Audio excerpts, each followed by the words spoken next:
আসসালামু আলাইকুম প্রিয় ভাইয়েরা, আমরা এখন আছি মমতা অ্যাগ্রোটেক। এটা হলো জায়গিরহাট, রংপুর। তো এখানে এনারা বেগুনের চারা উৎপাদন করছে। এই চারাগুলো অনেক সবুজ এবং চারাগুলো নিরোগ, সুন্দর, পুষ্ট।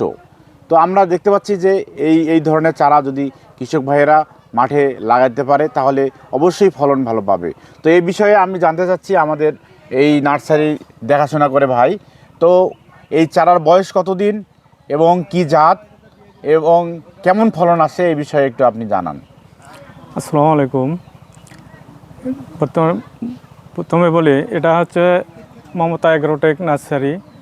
আর এটা হচ্ছে জায়গির বাস স্ট্যান্ড থেকে রানীপুকুর রোড, জায়গির বাস স্ট্যান্ড থেকে হাফ কিলো পশ্চিম দিকে।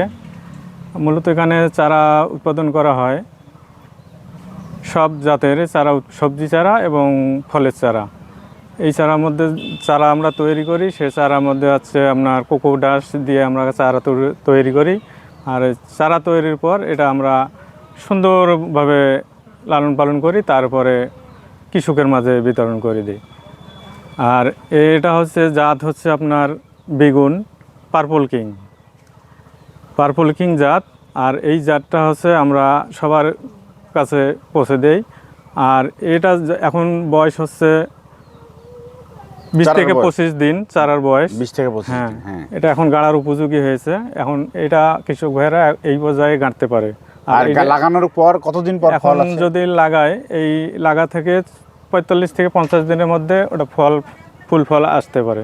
আচ্ছা আচ্ছা, কৃষক ভাইয়েরা ফল তুলতে পারবে 50 দিনের মধ্যেই। ধন্যবাদ। জি।